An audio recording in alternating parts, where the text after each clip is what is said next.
ബസ്സിൽ നിന്ന് പരിക്കേറ്റ യുവതിക്ക് ചികിത്സ നൽകിയില്ലെന്നാരോപിച്ച് കോഴിക്കോട് കൊയിലാണ്ടിയിൽ സ്വകാര്യ ബസ് ജീവനക്കാർക്ക് ക്രൂരമർദ്ദനം. കണ്ടക്ടർ ഉമേഷിനും ഡ്രൈവർ ലിജിനും ഗുരുതര പരിക്കേറ്റു. സംഭവത്തിൽ 2 പേർ കസ്റ്റഡിയിലായി. രാഹുൽ സുരേഷ് കോഴിക്കോടും ചെയ്തു. രാഹുൽ, എപ്പോഴായിരുന്നു സംഭവം? ഈ ആൾക്കൂട്ടമർദ്ദനം അതൊരിക്കലും അംഗീകരിക്കാനാകില്ല. അതോടൊപ്പം തന്നെ എന്താണ് ബസ്സിലെ ജീവനക്കാരെ മർദ്ദിക്കാനുണ്ടായ പ്രകോപനം?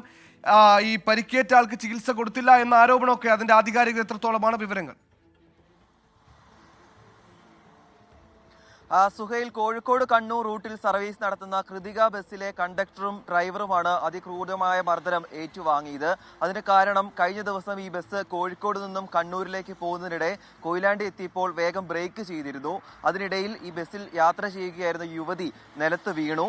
ഇതിൽ പരിക്കേറ്റ യുവതിക്ക് ആവശ്യമായ ചികിത്സ നൽകിയില്ല എന്ന് ആരോപിച്ചുകൊണ്ടാണ് ഇന്നലെ യുവതിയുടെ കുടുംബാംഗങ്ങൾ അതിക്രൂരമായി കണ്ടക്ടറെയും ഡ്രൈവറെയും മർദ്ദിച്ചത്. ഇന്നലെ വൈകിട്ട് കൊയിലാണ്ടിയിലായിരുന്നു ഈ സംഭവം നടക്കുന്നത്.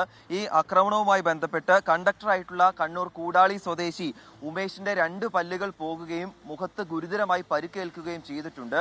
ഇതിൽ എടുത്തു പറയേണ്ട പ്രധാനപ്പെട്ട കാര്യം, ഈ ഉമേഷ് ഈ സംഭവം നടക്കുന്ന ദിവസം ഈ ബസ്സിൽ ജോലി ചെയ്തിരുന്നില്ല. ഇന്നലെയാണ് ഉമേഷ് ജോലിയിൽ കയറുന്നത്. പിന്നാലെ ഈ ആക്രമണം നേരിടുകയായിരുന്നു. ഡ്രൈവറായിട്ടുള്ള പിണറായി സ്വദേശി ലിജിന്റെ കാലിന്റെ അസ്ഥി പൊട്ടുന്ന ഒരു സാഹചര്യം വരെ ഉണ്ടായിട്ടുണ്ട്.